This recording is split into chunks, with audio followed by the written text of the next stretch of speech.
Unidos en Diálogo, un programa en el cual usted tiene la oportunidad de darse cuenta, de entender a profundidad la temática nacional e internacional cuando tiene que ver con nuestro país.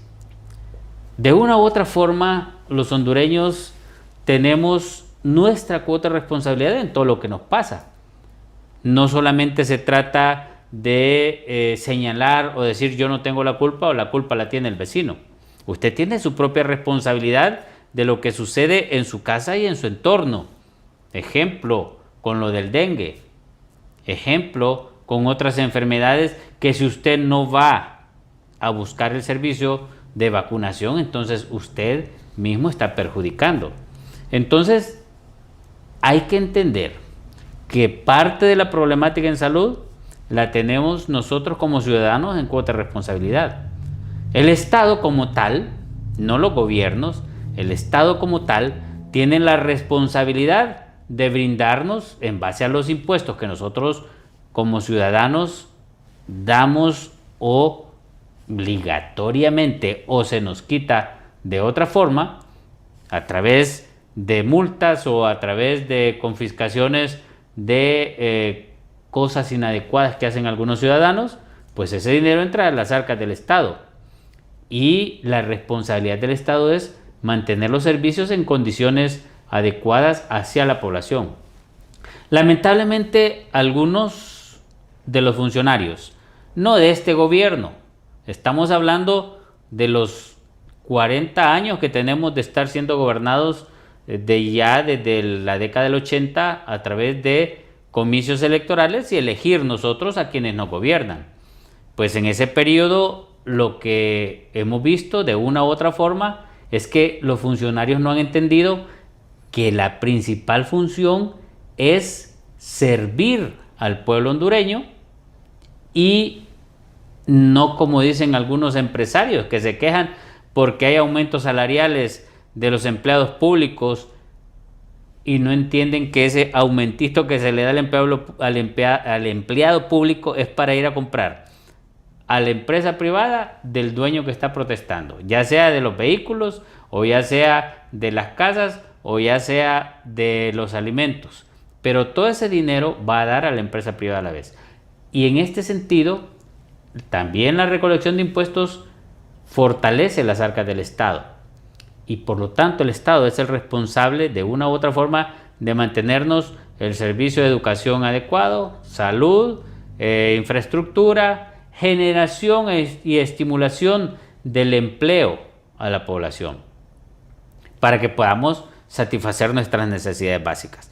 Y si no podemos satisfacer nuestras necesidades básicas, entonces la situación se complica porque hay un momento en el cual usted no va a tener la oportunidad, si no hay empleo, de poder tener ni vivienda, ni trabajo, ni salud, ni educación, ni vestuario, ni la satisfacción de esparcimiento y de gozar de sus propios beneficios. O sea, esto se complica. Pero para hablar de esta temática en relación a lo que es específicamente su responsabilidad, mi responsabilidad, la responsabilidad de todos en el país en relación a su salud, a nuestra salud, al sistema de salud, tenemos de invitado hoy al doctor Brian Erazo. Muchas gracias, doctor, por acompañarnos. Bienvenido gracias, a Unidos en Diálogo. Para mí es un honor contar con su presencia. Gracias por acompañarnos en Unidos en Diálogo, doctor. Muy buenas noches, doctor. De verdad es un placer poder estar acá porque vamos a conversar de un tema que justo se ha vuelto cada vez más crítico, ¿verdad? Porque justo la sociedad moderna ahora tiene nuevas complejidades. También es la primera vez en la historia, siempre se recalca ahora en la salud pública moderna, ¿verdad? Que estamos conviviendo 5 generaciones distintas de seres humanos y esto causa justo nuevos retos en materia de salud pública porque también, a diferencia justo cuando empezaba la democracia en Honduras, teníamos todavía muchas condiciones de acceso muy precario por el tema carreteras, por ejemplo. Teníamos zonas del país donde era muy difícil que la gente pudiera acceder a un hospital, a un centro de salud cercano.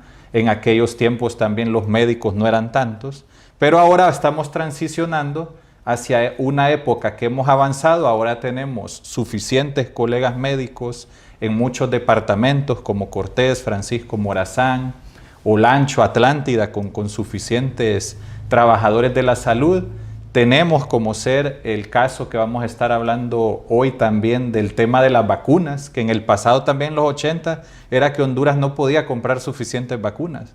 Pero ahora tenemos abastecido a más del 95% en todos los centros de salud en el tema de vacunas, más de 20 vacunas, pero ahora teniendo la oferta, muchas veces estamos teniendo el inconveniente que por una serie de motivos la gente no está haciendo el acto que al final es la persona que lo tiene que hacer, porque justo vivimos en libertades civiles y hay ciertos elementos que se pueden regular, pero la gente al final es la que tiene el derecho, ¿verdad?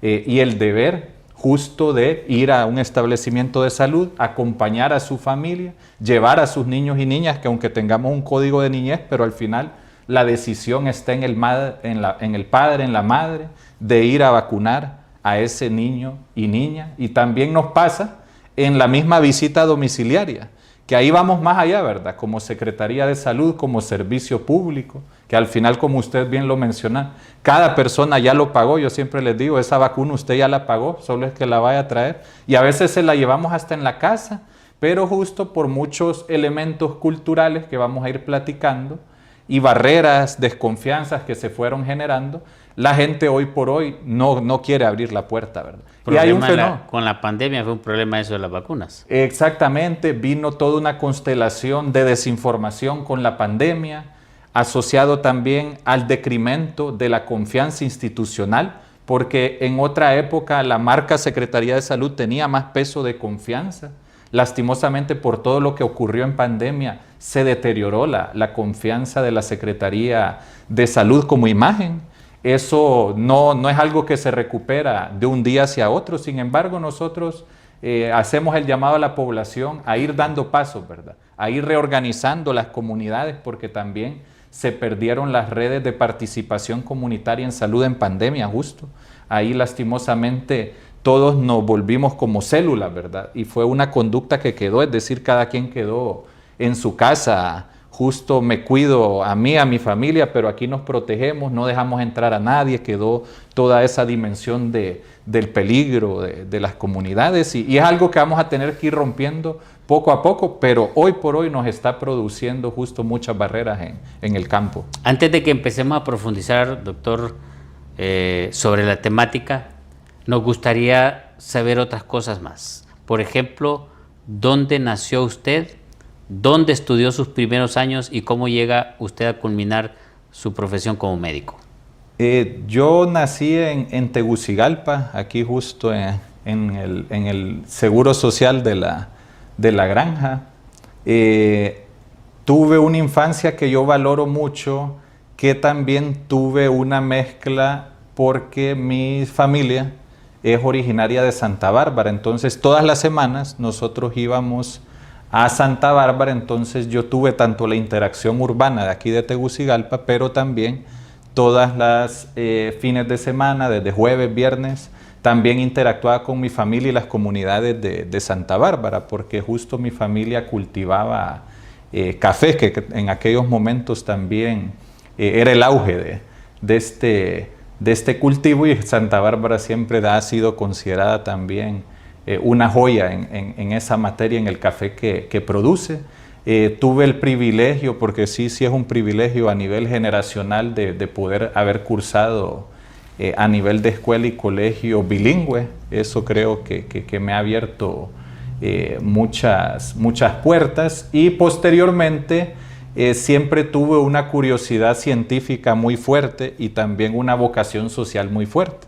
Entonces justo ambos caminos dentro de las carreras que existen aquí en el país, pues medicina justo era esa carrera que fusionaba estos dos caminos, y pues yo creo que estaba muy decidido desde muy temprano en el colegio a estudiar medicina, pues entonces emprendí la carrera en la Universidad Nacional Autónoma de Honduras, muy orgullosamente, y creo que siempre me involucré, y es el mensaje que yo le doy a los jóvenes, ¿verdad? Que no solo lo curricular vale, sino que también involucrarse en los diferentes espacios de voluntariado, de investigación científica de manera temprana.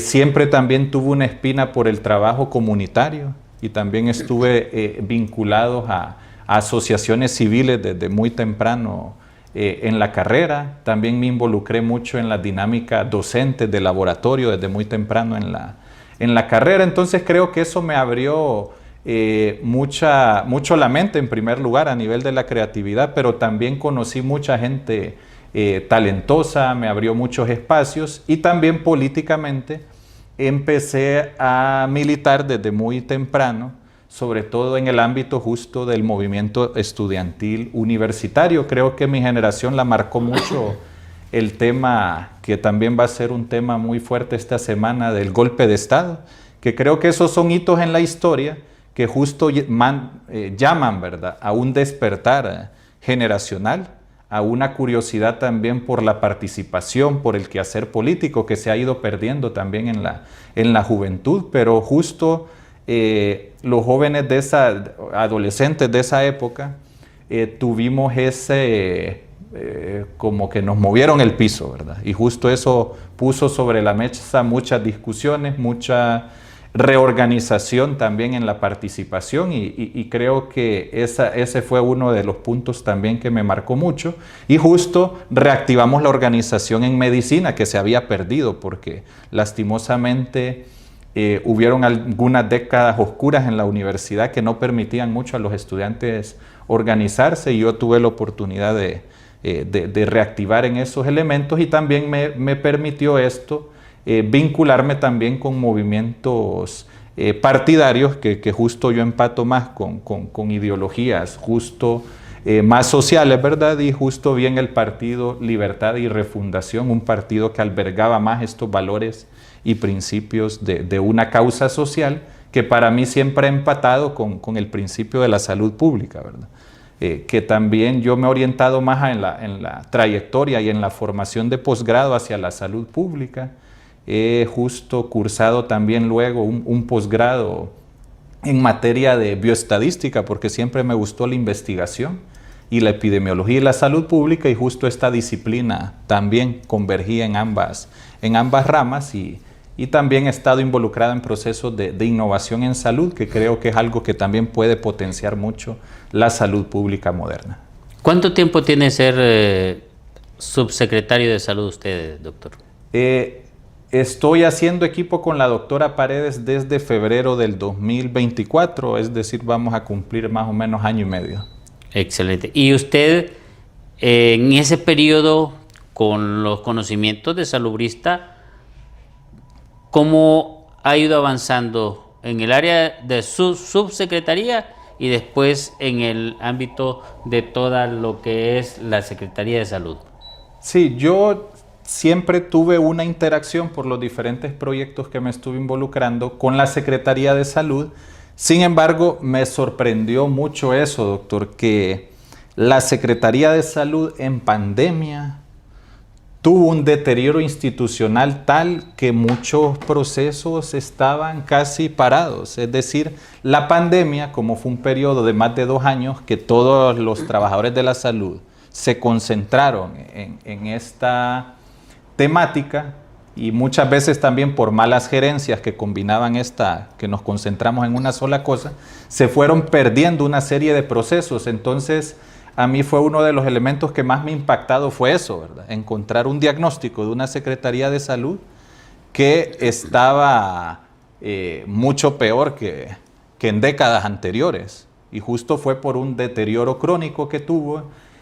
Había también, esto lo menciono mucho, un deterioro también institucional en la identidad de la Secretaría. Y por eso es que una de las decisiones más importantes que se ha tomado es, por ejemplo, retomar el tema de los programas de salud. Porque uno, de los elementos que uno ve, cómo se fue del deterioro de las secretarías de salud, fue justo después de la 2014-2015, cuando por decreto diluyen los programas de salud, ¿verdad? Y dice, sálvese quien pueda, básicamente porque la gente ya tenía una estructura programática y votan eso. Entonces creo que eso fue de los elementos que más generó un colapso institucional de la Secretaría de Salud, pero ya ahorita justo tenemos año y medio trabajando en el rescate de los programas, tenemos 12 de 14 activos ya. Entonces creo que eso le ha dado mucha vida, porque ahora se combina la estructura programática con la estructura justo ejecutora de las redes de servicios. Entonces creo que eso también va generando un ámbito de avance muy importante en la Secretaría. Definitivamente, porque incluso eso de la desaparición de los programas, yo lo he mencionado en varias ocasiones, el más grande error que pudo haber cometido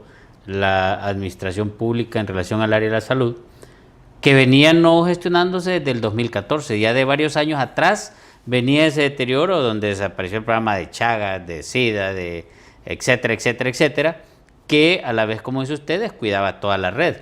Porque si usted, bueno, usted no lo debe recordar, pero por lo menos le diré un ejemplo. El programa de Chagas aquí a nivel central, hasta el último centro de salud, si encontraban un problema, inmediatamente intervenían y sancionaban al lugar donde se presentaba el problema, o cualquier otro programa, y no digamos el del programa de empleo de inmunizaciones, el PAI, que siempre fue un éxito, pero es porque se exigía números, cifras, y se actuaba de inmediato ante algún centro de salud en aquel momento que se le llamaba, si había un error, o el fallecimiento de una embarazada, el fallecimiento de un recién nacido, o sea, inmediatamente se intervenía.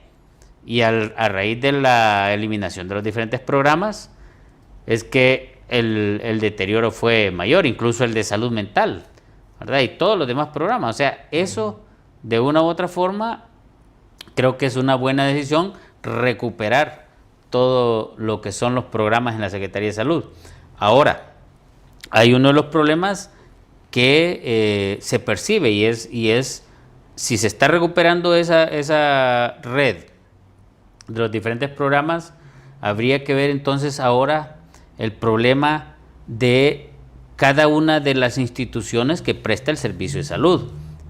¿Qué plan tienen ustedes para ir fortaleciendo desde el lugar más lejano hasta, por ejemplo, los de mayor importancia, como son el Hospital Escuela, el San Felipe, el cariñosamente conocido como tórax, el cardiopulmonar ahora? ¿Tienen algún plan ustedes en este momento para poder recuperar esta infraestructura? No en sí la infraestructura física, sino que la infraestructura organizativa para poder brindar el servicio adecuado a la población. ¿Tienen esa visión y esa preparación ya ustedes en lo que es el plan de acción? Totalmente, y todas las regiones sanitarias han ido haciendo esfuerzos escalonados, porque justo este año es el de acceso y cobertura universal, entonces se han hecho estrategias a diferentes niveles. Digamos, de las primeras estrategias que se han estado haciendo en las regiones es, por ejemplo, la reclasificación de centros de establecimientos de salud. Justo hay muchas regiones que han estado elevando la categoría, por ejemplo, tenían algo que se llamaba una zona de promoción de la salud, que era bien básica, que generalmente solo tenía una persona auxiliar de enfermería en un grado técnico, ¿verdad? Y justo era la que daba el servicio, pero justo ya había una infraestructura alrededor. Entonces se ha estado reclasificando y subiéndole el nivel a este tipo de establecimientos para que ahora tengan una apertura más grande de servicios. Se ha estado incorporando al equipo profesionales de enfermería, médicos, y esto se ha estado haciendo en todas las regiones. Luego ha habido otra estrategia que ha sido el tema de la ampliación de horarios, porque justo en este marco de que la gente acepte de manera más fácil los servicios de salud, se vio la limitante, ¿verdad? Que tal vez es tener un servicio de 7 a 1, de 8 a 3, no era el mejor horario para coincidir con el ámbito laboral de las personas. Entonces, como hemos estado reclutando más trabajadores de la salud, ahora eso nos ha permitido ampliar los horarios y esto justo ha ido generando mayor demanda y aceptación de los servicios de la población. Y también tenemos ahora justo ya colegas, porque a veces el tema de las 6 horas es un poco más limitado, ¿verdad? Que otro colega u otro, digamos, profesional de enfermería también le hace el relevo también a los colegas que tenemos en los centros de salud. La otra también estrategia ha sido la apertura de fines de semana, que digamos solo en Distrito Central tenemos 18 puntos aperturados los fines de semana. Esto es muy importante porque vamos creándole un escudo también, ¿verdad? Para que no todo llegue al hospital. Y por supuesto también se han estado haciendo unas inversiones en infraestructura, generando 70 puntos que van a estar 24/7 a nivel nacional, que son los centros de estabilización, que justo también eso da otra gama del acceso, ¿verdad? A los servicios, porque generalmente lo que tenía acceso la gente era una clínica privada en la noche y en la madrugada, o iba al hospital, que también eso producía barreras de acceso. Entonces, con la creación de esos 70 puntos, más otros 30 centros de salud que se están abriendo 24/7, ya vamos a tener más de 100 puntos a nivel nacional 24/7. Eso va a ser un escudo y un entramado importante. Y también se han remodelado en igual número centros de salud también, porque poca gente sabe que además de la inversión en infraestructura, también se están haciendo estas inversiones. Y luego el reto, también yo creo que hemos avanzado de manera gigantesca en el tema de reclutamiento de trabajadores de la salud, incluyendo a colegas médicos en las zonas, en los departamentos más poblados. Creo que ya hemos llegado a indicadores internacionales en Francisco Morazán, en Cortés, en Atlántida. Sin embargo, ahora tenemos el reto de poder seguir reclutando profesionales de enfermería, que mucha gente no lo sabe, pero son más escasos que los colegas médicos, el personal profesional de enfermería, y también ir animando y dando más incentivos para que los colegas puedan ir a departamentos que todavía tenemos brechas importantes para que la gente tome la decisión de ir a hacer una vida, ¿verdad? Como Colón, gracias a Dios. Entonces, en ese marco creo que se han estado haciendo estas diversas estrategias, también aperturando en muchos hospitales nuevos servicios. Ortopedia, por ejemplo, ha sido un servicio que en la mayoría de los hospitales ya generales y básicos se ha estado tratando de ampliar. Entonces creo que es una diversidad de estrategias que se han estado implementando, sobre todo en el primer nivel de atención, ¿verdad? Que tiene que ser ese gran escudo que resuelva más del 80% de los padecimientos. Hay algo importante también en todo esto. La población tiene que ser tomada en cuenta en resolver esos problemas de salud. Ejemplo, pero básico, lo del dengue. Si usted está viendo que están aumentando los casos de dengue, no es porque lamentablemente una mala costumbre de lo que la gente llama, entre comillas, fumigación, ¿verdad? Que es el rociado. En términos técnicos, es importante aclararle eso a la población, que la salud no se trata nada más de tener el centro de salud o el hospital, sino que se trata de las decisiones que tome usted en su hogar. ¿En qué forma están trabajando como Secretaría de Salud ustedes, por ejemplo, en ese sentido, para que la población pueda colaborar y eliminar los creadores de zancudo, para que la población pueda tomar la decisión de llevar sus niños a vacunación, para que la población pueda tomar la decisión de prevenir una serie de enfermedades que se pueden prevenir, e incluso para que la misma población tenga la capacidad de asistir cuando tiene una enfermedad crónico-degenerativa y no dejar de ir a traer sus medicamentos para la diabetes, antihipertensivos, etcétera, etcétera, etcétera. Entonces, en esa dinámica, digamos, fuera del periodo de emergencias, donde sí digamos, el año pasado sí nos tocó generar los comités municipales de emergencia, y en más de 240 municipios pues tuvimos una buena respuesta y un buen tejido comunitario, pero fuera de la emergencia hemos estado trabajando a través de los equipos de salud familiar, justo restableciendo estas redes de participación y los comités de salud, esa como una primera estrategia, y siempre con una vinculación desde la región sanitaria con los patronatos. Luego tenemos también en algunas regiones sanitarias que han avanzado más el restablecimiento de los voluntarios de salud, que también son programas que vienen hace mucho tiempo, sin embargo en pandemia de nuevo se perdieron, y que están muy consolidados para el tema de arbovirosis y también para el tema de malaria, en particular en la zona de la Mosquitia. Ahí también se hace una vinculación bastante importante con las alcaldías. Sin embargo, hay algunos también elementos de las nuevas configuraciones urbanas que están afectando, porque sí hemos detectado que hay algunos barrios y colonias donde la gente se está organizando menos o se organiza para cerrarse, ¿verdad? Que justo en dengue nos ha pasado mucho. En los barrios tenemos más acceso, pero hay algunas colonias que han empezado a encerrarse, que ese es un fenómeno que viene también hace alrededor de 10 años, pasa acá en San Pedro Sula, y justo los famosos barrios en Choloma, correcto. Y justo esto está produciendo nuevos fenómenos, porque justo ahí nos cuesta organizar más la comunidad, ¿verdad? Porque lo ponen a uno a interactuar con los guardias, más bien, según y esto viene este año también dentro de la problemática que estamos teniendo, tanto en intervenir para dengue como para la jornada de vacunación. Entonces son nuevos fenómenos que va a haber que ir haciendo nuevos acuerdos con las comunidades para ir rompiendo. Y la vacunación canina, que han habido casos también de riesgo para lo que es la rabia.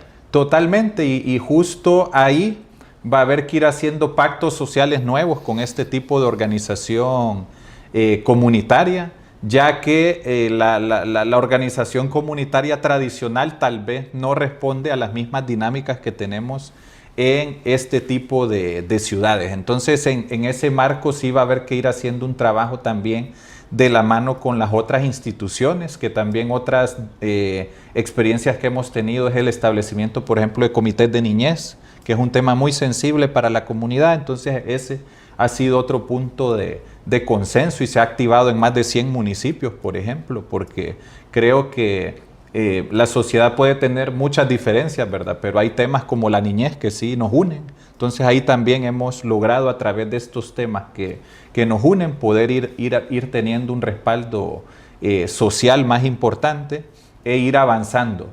También a veces en términos, se menciona el término de seguridad, pero creo que las regiones sanitarias también han hecho un trabajo importante para que los patronatos justo superen estas barreras territoriales, que vuelvan a confiar en el personal de salud, porque hay que decirlo, el personal de salud lastimosamente fue perdiendo confianza porque tuvimos épocas que la gente hasta se vestía o se ponía carnets de salud para hacer conductas o acciones delictivas, ¿verdad? Entonces justo esto es algo que también hemos ido trabajando con las comunidades para que vuelvan a recuperar la confianza en los trabajadores de la salud y que nos vean otra vez como ese actor de confianza y ese liderazgo justo sanitario, porque al final uno tiene una vocación de cuidado. Ok, nos vamos a ir a una pausa, doctor, aquí en Unión en Diálogo. Cuando retornemos vamos a tratar de abordar, por ejemplo, el problema que tenemos con el incremento de muchos casos de cáncer, principalmente en la mujer, de cervix, de mama, etcétera. ¿Qué es lo que se está haciendo en este caso en la Secretaría de Salud? Incluso lo que también está sucediendo, y lamentablemente tenemos que abordarlo como tema, en un centro de salud, en otro centro de salud, en un hospital, le dan un tratamiento para manejar la diabetes, en otro de otra forma, y de una u otra forma la incidencia más de las visitadoras médicas que le dicen a usted qué medicamento debe dar, y por eso tenemos los hospitales públicos con una gran cantidad de pacientes con pie diabético, una gran cantidad de pacientes con problemas renales y una gran cantidad de pacientes con neuropatías, diversas complicaciones de la diabetes, incluso la ceguera, etcétera, por un mal manejo que se está dando en pacientes diabéticos, en pacientes hipertensos, en pacientes cardiópatas, porque simple y sencillamente no se está manejando técnica y científicamente como se debe hacer, por diversos factores, y no de ahora, sino que ha sido un problema desde hace muchos años. Al retornar de la pausa, vamos a abordar un poquito esa temática. Ya volvemos en Unidos en Diálogo. Unidos en Diálogo, un programa en el cual usted tiene la oportunidad de profundizar la problemática nacional e internacional que tiene que ver con nuestro país. Y es importante entender la responsabilidad que tenemos como ciudadanos ante nuestra propia salud, pero también tenemos la oportunidad de comprender que se le debe exigir a quienes nos gobiernan, no importando quién esté, lo que se debe hacer en el área de salud o en el sistema de salud a beneficio de las mayorías. Para abordar este tema y para poder profundizar en lo que dijimos antes de irnos a la pausa, tenemos al subsecretario en el despacho de salud, al doctor Brian Erazo, quien hoy nos está exponiendo lo que realmente están haciendo en este momento en la Secretaría de Salud. Y nos interesa conocer los detalles, como le mencioné, doctor, antes de irnos a la pausa, la normatización de los tratamientos, porque a alguien se le ocurre dar, y querramos o no querramos a estas alturas seguir dando solo la metformina para la diabetes, significa que andamos técnica y científicamente muy equivocados, ¿verdad? Porque ese realmente no debe ser el medicamento de elección. Ahora hay nuevas moléculas, lo mismo para la hipertensión, para problemas cardíacos, para evitar que pacientes que están con esos problemas no lleguen periódicamente, no solo una vez al año, sino que 2, 3 o 4 o 5 veces al año, recaídas y tener que hospitalizarse, cargando eso los hospitales en hospitalización, porque simple y sencillamente ese medicamento o no le da el efecto que se requiere o no cumple las necesidades, y es porque no hay una normatización. Pacientes cardiópatas que con moléculas nuevas ya no tendría que tener recaídas, y si se llevan los controles adecuados, entonces nosotros disminuimos realmente ese problema de citas que se quejan las personas. No me dan cita hasta dentro de 3 meses o 6 meses o incluso hasta un año. ¿Cómo están ustedes abordando esta temática? Sí, comienzo diciendo, ¿verdad?, que el tema ahora de enfermedades crónicas justo es una epidemia latente.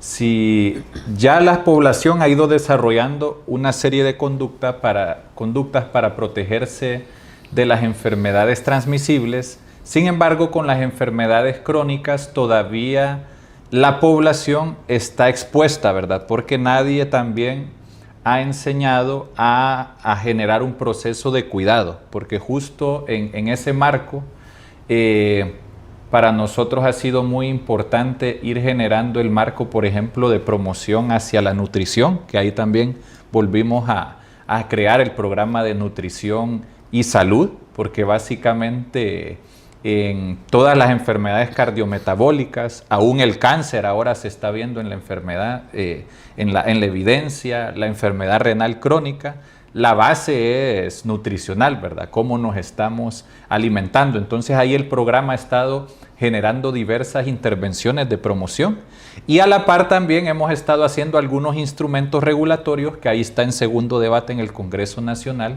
que es la ley de etiquetado frontal, justo para poder que la gente tenga una noción más clara de lo que está consumiendo. Eso en el tema regulatorio. Luego ya en el tema asistencial hemos estado desplegando estrategias, porque nuestra meta número 1, ¿verdad?, es detección temprana. Y en ese ámbito justo se han estado haciendo inversiones importantes en los dos primeros cánceres. El Plan Nacional de Cáncer también se aprobó, que también da un norte y una estrategia a la Secretaría de Salud, que es con una visión 2030, y ahí hay 6 tipos de cáncer. Pero voy a hablar de 2, cáncer de cervix, que ya justo ha sido un problema que se ha venido arrastrando ya hace muchas décadas. Sí decir y ser claros con la población que ya no es el número 1, sino que el número 1 ahora es mama. Sin embargo, en cáncer de cervix justo hemos hecho un esfuerzo muy importante desde la actualización del protocolo que fue publicado el año pasado, ya para tener técnicas de diagnóstico y tratamiento más actuales, porque sí vimos que estábamos todavía un paso atrás en esa modernización. VPH fue una de las vacunas que se están recuperando. Pasamos de un porcentaje de cobertura del 64% a uno del 82% en el cierre del año pasado. Que la vacunación de VPH, la principal estrategia fue aumentar el rango de edad.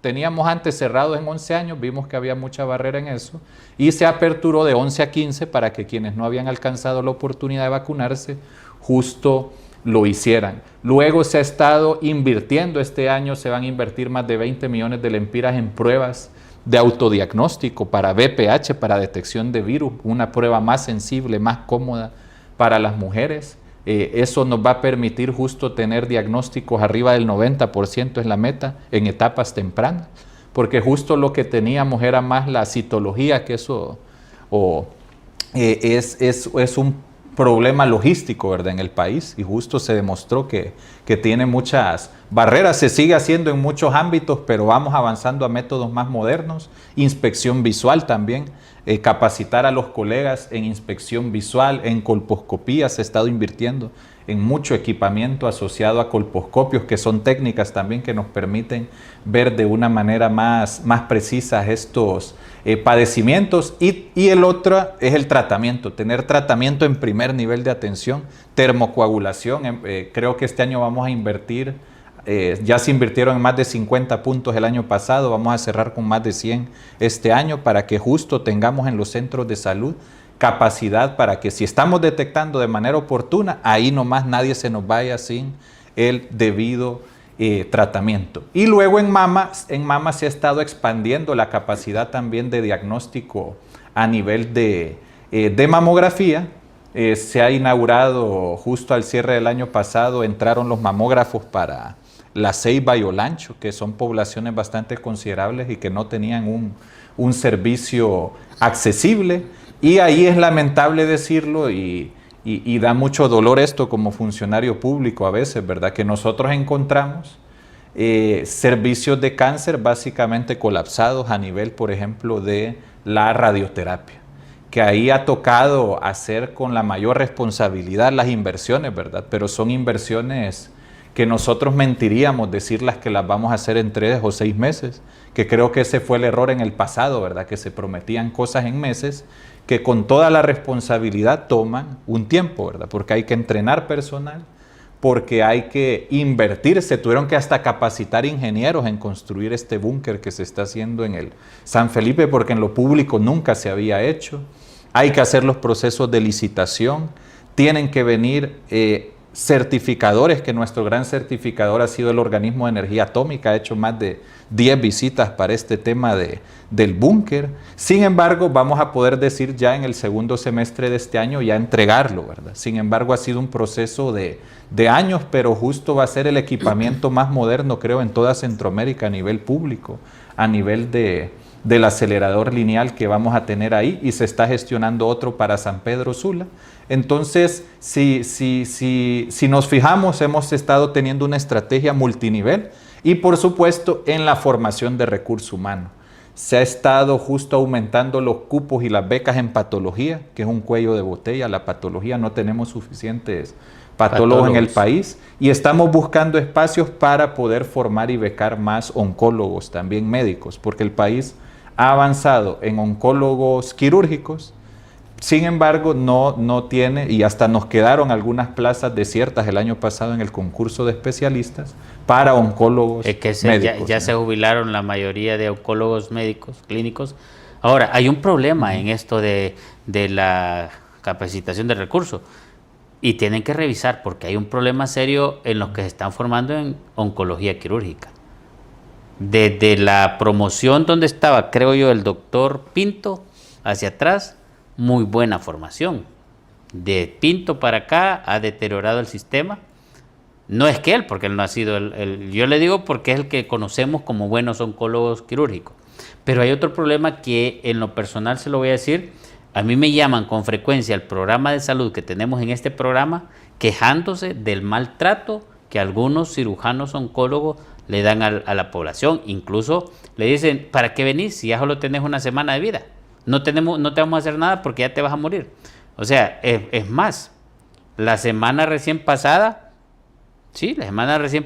me llamó uno y ahí me mandó al celular que a la esposa, porque se me identificó el joven incluso tiene un negocio de llaves ahí en el Central Ejecutivo del Partido Liberal, y la esposa salió con cáncer y el oncólogo le dijo que ya no tenía esperanza de vida, que se fuera a la casa mejor, pero son de los mismos que manejan el centro oncológico allá en el anillo periférico, y ahí sí le están dando el tratamiento sin ningún problema. Pero en el hospital público, que es en el Hospital San Felipe, se lo negaron prácticamente, y no es una persona, son varias personas. Incluso hay videos que si no le han llegado a su mano, yo le voy a hacer llegar uno de los videos donde hay parte de la población quejándose del trato y graban incluso al cirujano que le está dando el maltrato a la población. Eso tienen también, creo yo, porque no solo vale la pena mejorar en equipo y en infraestructura, sino también en el recurso humano. Y tienen que analizar y sentarse con los formadores de esos posgrados, porque incluso antes un oncólogo quirúrgico tiene que ver la clínica. Ahora no ven a los pacientes oncológicos clínicos. Sí, y entonces hay un problema serio en esa formación, y eso lo digo aquí públicamente. Yo no tengo ningún problema con los colegas en el San Felipe en ese sentido, porque así como se los digo en forma privada, se los puedo decir en forma pública. Están fallando en la formación de ese personal de oncología, así como en otras especialidades probablemente. Pero ustedes forman parte de la responsabilidad en la formación como autoridades de salud, aunque eso le corresponda a la universidad legalmente, pero ustedes tienen su cuota de responsabilidad en exigirle al formador de ese prestador futuro de servicio de salud que sea en las condiciones que la Secretaría necesita, no en lo que a alguien se le ocurra, porque el deterioro ha venido, qué sé yo. Estaba de decano en ese momento el doctor Marco Tulio Medina, y de coordinadora de posgrados la doctora Elsa Palau. Desde esa época viene el deterioro en la formación académica de posgrado. Ustedes tienen que intervenir como Secretaría de Salud, y se lo dejo aquí, como quien dice, la información al costo, porque sí lo hacemos no por algo personal, sino por algo general hacia la población, que es la que busca el servicio de salud y que diariamente se queja por ese mal servicio. Incluso le cuento otro ejemplo duro, que ese me pegó muy fuerte en lo personal. No conocía a esta persona personalmente, pero sí por teléfono. Se trata de un periodista de Radio América, José Marcos Durón, por ejemplo. Me llama él a las 11:00 a mi celular y me dice: doctor, siento un dolor en el pecho, me duele el brazo izquierdo. Y le dije yo: no me pierda tiempo, váyase a la emergencia del Seguro Social. No lo quisieron atender en la emergencia del Seguro Social. Y me llama: doctor, pues no me pierda tiempo, váyase a la emergencia del Hospital Escuela. Y me llama cuando esté ahí, le digo. No lo quisieron atender. Luego, aparentemente, pasaron las horas, fue, no sé si al tórax o a una privada. La cuestión, para no cansarlo, no me llamó, yo lo llamé, no me contestó, le mandé mensaje, no me contestó. Eso fue un miércoles, llamé el jueves, no me contestó. El jueves ya en la tarde llamo a otro periodista de radio, el viernes, llamo a otro periodista de Radio América y le digo yo, óigame, Leo, ¿qué sabe usted de José Marcos Durón? No, hombre, doctor, me dice, si lo enterramos ayer. ¿Se imagina usted el impacto que me dio eso? Y se lo cuento como ejemplo. ¿Verdad? Como ejemplo se lo cuento. Así como lo que le pasó, por ejemplo, al doctor Guillermo Ayes el 24 de diciembre, también el año recién pasado, que no sé si fue maestro suyo, pero sí fue maestro mío. Falleció de esa misma forma en el hospital escuela cuando no le brindaron el servicio adecuado y cuando no habían pruebas de laboratorio. Incluso mandaron a la hija, que es médico, la mandaron a comprar hielo a la pulpería de ahí cerca para llevar a hacerle exámenes a un laboratorio privado. ¿Qué podemos hacer ante esto, doctor? Porque me parece a mí que hace falta un poquito más de supervisión, principalmente en las emergencias y en lo que es el personal que está tratando mal y lo que es el no encontrarnos con un posible examen. O, por ejemplo, ¿por qué negarle la atención a un paciente que tenga seguro, porque tenía seguro, o no tenga seguro en la emergencia del Seguro Social con un problema de un posible infarto? Lo estabilizan y lo mandan para el hospital escuela, o lo mismo en el hospital escuela, y si tienen seguro lo mandan al hospital. ¿Por qué no humanizamos ese servicio? Sí, digamos ahí hay tres temas, ¿verdad? El primero, de la formación de recursos humanos. Ya el Organismo de Energía Atómica desde 2015 justo vio el fenómeno de la oncología quirúrgica en Honduras, que se quedó en un modelo antiguo, ¿verdad? ¿A qué me refiero con esto? En el contexto de antes, el cirujano oncólogo operaba todo. Ya el mundo ya no va hacia ahí. Ahora hay subespecialidades de la cirugía oncológica que se enfocan en la parte ginecológica. Hay unos que se enfocan solo en mama, hay otros que se enfocan solo en la parte gástrica.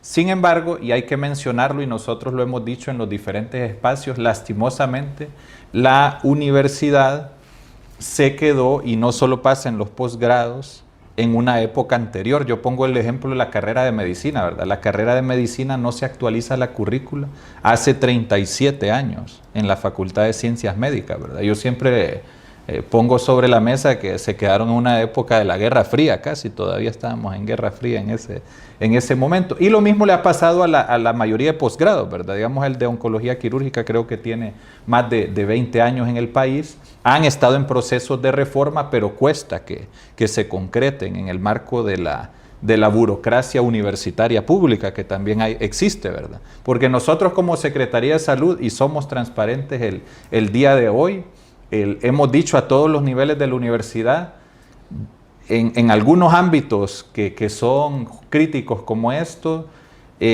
cupo que nos dé sobre el techo, cupo que becamos. Sin embargo, aún en nuevas especialidades que ya tenían aprobadas, como emergenciología, que justo viene a ordenar el mundo de las emergencias en los hospitales, ¿verdad? Cuidados intensivos de adultos, que no hemos podido, por no tener este recurso humano, aperturar unidades de cuidados intensivos en muchos hospitales. No nos quisieron aperturar estas carreras y ya estaban aprobadas por el Consejo Universitario. Y se quiere cerrar la del Hospital San Felipe. Por ejemplo, y el Hospital San Felipe más bien ha hecho otro planteamiento. Se va a tardar la reforma curricular para crear oncología médica y aprobarla en Consejo Universitario. Por mientras, traigamos docentes visitantes y hacemos programas para ir ya formando y convertir al San Felipe en un instituto de formación e investigación. Sin embargo, lastimosamente, en la universidad no hemos empatado con estas ideas, a pesar de nosotros disponer de los recursos financieros, y se los hemos dicho. Luego tenemos el tema protocolos, que ahí también anunciamos, ¿verdad? En la Secretaría nosotros nos encontramos con muchos protocolos, alrededor de 120, pero de esos 120, 118, póngale, que eran para enfermedades infecciosas. Teníamos como 30 protocolos de COVID por la misma pandemia, de tuberculosis, VIH, muchos desactualizados, correcto. Sin embargo, en enfermedades crónicas no habían. Entonces ahorita ya estamos por lanzar los protocolos de diabetes, hipertensión. Pero esperamos de que no sea de primera batalla la metformina. No, totalmente no, y justo fue, digamos, también antes estaba hasta hace poco la glibenclamida, que yo siempre lo ponía de ejemplo, que cómo estábamos usando eso. Pero aún es mejor la glibenclamida que la metformina. Y en esa parte, justo con la actualización de los protocolos, que también los estamos haciendo en cáncer, actualizamos el protocolo de cáncer de cervix, que era el único que existía, estamos trabajando en el de mama y próstata, que no había, y estamos también trabajando en los cánceres infantiles, porque justo son nuestros 6 tipos de cáncer priorizados y nos fuimos para atrás al encontrar que no existían protocolos. Y justo eso causa problemas en la atención. Sin embargo, fuimos avanzando en el listado básico de medicamentos, pasamos de tener 300 medicamentos a 430 y justo los listados que más se actualizaron en el 2024 fueron asociados a diabetes y cáncer, ¿verdad? Porque justo no podíamos seguir solo teniendo moléculas ya desfasadas o que no son lo más costo efectivo que para se sigan utilizando la alfa-metildopa para los hipertensos. Total, y que para que la población nos entienda, muchas veces en salud no es como cualquier otra compra, ¿verdad? Que lo malo es que la ley de administración del Estado dice adjudica lo más barato. En salud la lógica no funciona así y eso lo tenemos que ir reformando. Y justo en el listado básico de medicamentos le apostamos a eso, porque sabemos que hay moléculas para tratamiento de cáncer que aunque son sustantivamente, un administrativo dice, uy, qué caro, pero cuando lo vemos en una proyección a 5, 10 años, salvar una vida, pues eso al final se vuelve justo más costo efectivo. Entonces también se hizo la actualización del listado básico de medicamentos y luego también viene un tema gremial que sí va a haber que trabajar porque la población es consciente de lo que usted menciona, de esos conflictos de interés que hay entre los colegas que trabajan en el servicio público y el privado. Ahí hay muchos conflictos de interés que ya está en el código de ética del colegio médico. Justo le hemos propuesto también al mismo colegio médico que vayamos trabajando mejor esta vinculación privada y pública, ¿verdad? En lo privado, al revisar las certificaciones, que es un proceso que también se fue perdiendo y por eso hay mucho intrusismo. También este tema de que quien tenga una labor pública también tiene que declarar un conflicto de interés y también tiene una labor privada, porque hemos visto muchos vicios de a veces muchos especialistas queriendo llevar, ¿verdad? Pacientes hacia la privada usando el campo de la pública para esa labor. Son temas que tenemos que sentarnos como país a revisar, porque son temas que justo son temas éticos, ¿verdad? Son temas regulatorios, en el área de por ortopedia, supuesto. que es terrible también eso. Correcto, entonces, con los insumos. Ahí tenemos que ya, y yo siempre se los digo, ¿verdad? Ahorita avanzamos porque hemos contratado más trabajadores, pasamos de 16,000 a 31,000 trabajadores. Mejoramos incentivos salariales sustantivamente, ¿verdad? Y que eso no se hacía en 15 años. Dimos plazas como nunca se han dado plazas, ¿verdad? En estos últimos 3 años. Entonces ahora ya podemos pasar una etapa de también ahora dimos muchas bondades a nivel del trabajo que por supuesto eran brechas y conquistas que se habían perdido. Sin embargo, ahora también los colegas tienen que ser conscientes que vienen los procesos ahora de evaluación de la calidad, ya ahora más rigurosos, ¿verdad? Porque ahora alguien que tiene estabilidad laboral, que tiene incentivos salariales más sustantivos, no puede poner barreras a que no se le evalúe como se evalúa en cualquier tipo de servicios que demos, porque si no, estos ámbitos de la calidad y la seguridad del paciente no van a cambiar. Entonces ahí hacemos un llamado también al gremio, ¿verdad? A ir generando pasos y pactos sociales para poder ir siendo más éticos, porque lastimosamente aquí el tema de conflictos de interés no se ha revisado, y que también vayamos avanzando hacia los procesos de evaluación que no se miren como procesos de persecución, sino como procesos para garantizar la seguridad de las personas y evitar que esos hechos se den, y cuando se den también que no queden en la impunidad, porque así no puede quedar en la impunidad un tema de un mal servicio en otro tipo de institución, o no puede quedar en la impunidad un delito. Lo mismo pasa en los temas médico-legales, ¿verdad? Que cuando se da un hecho médico-legal también hay que hacer todos los pasos correspondientes, y ahí hemos hecho mucha insistencia con los sindicatos también, porque a veces parece que fueran organizaciones que solo defienden por defender, ¿verdad? Sin siquiera haber revisado el caso, y siento que son prácticas que en el espíritu y cómo se fueron creando los sindicatos y los gremios no fue para eso, fue justo para construir un mejor sistema de salud y justo también mejores condiciones para los trabajadores, pero no a costa de la población. Bueno, definitivamente es importante todo esto que usted nos ha dicho, pero sí ya casi llegando al final del programa, sería bueno decirnos en el panorama general lo que la Secretaría de Salud piensa hacer en estos próximos 5 meses de este año, 5 o 6 meses de este año. Estamos iniciar ya el séptimo mes del año, quedarían prácticamente 6 meses de este año. ¿Qué tienen programado ustedes como Secretaría de Salud en estos próximos 6 meses que faltan de este año? Sí, creo que se podría resumir en entregar lo prometido, ¿verdad? Que justo dejamos unos cimientos muy sólidos, porque justo entregar lo prometido significa entregar esta base de infraestructura sanitaria ya fortalecida con 5 módulos materno infantiles en 5 lugares claves del país, porque justo eso nos ha provocado tener brechas importantes todavía en mortalidad infantil. Entregar estos 70 establecimientos de salud ya equipados y funcionando, que ya justo ahorita acabamos de terminar de hacer el reclutamiento de personal y se van a estar empezando a hacer las entregas e inauguraciones de equipo biomédico en los 70 municipios más pobres de Honduras justo. Entregar los 8 hospitales que también se han prometido, que en el único que hacemos en los asterisquitos son en los 2 de trauma, que ahí sí hemos sido transparentes, que esos van a rebasar, pero en todos los otros, por lo menos, la mayoría de los servicios ya van a estar funcionando.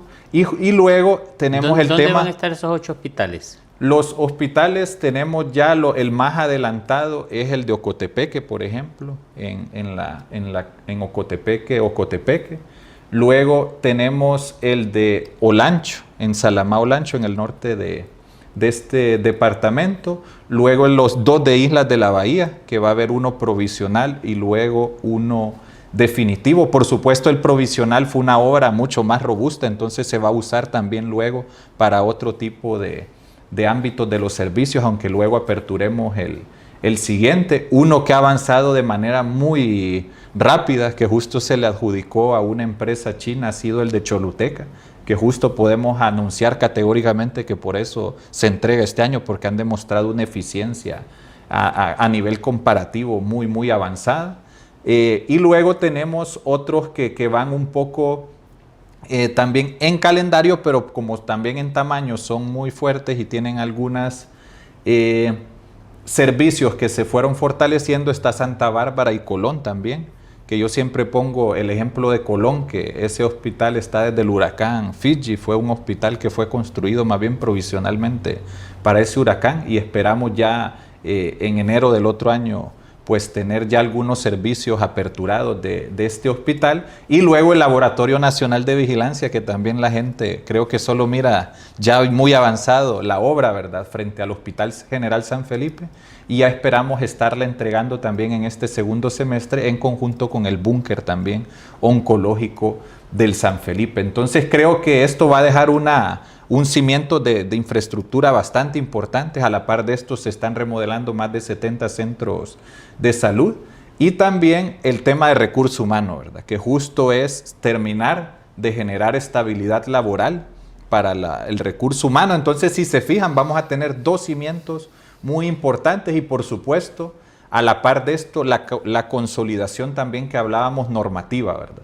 Ya un entramado de protocolos, un listado básico de medicamentos robustecido y programas de salud ya funcionando a todo vapor. Creo que ya hemos tenido avances. En un año se disminuyó en 27% la mortalidad materna, justo por lo que usted mencionó y describió bien, ¿verdad?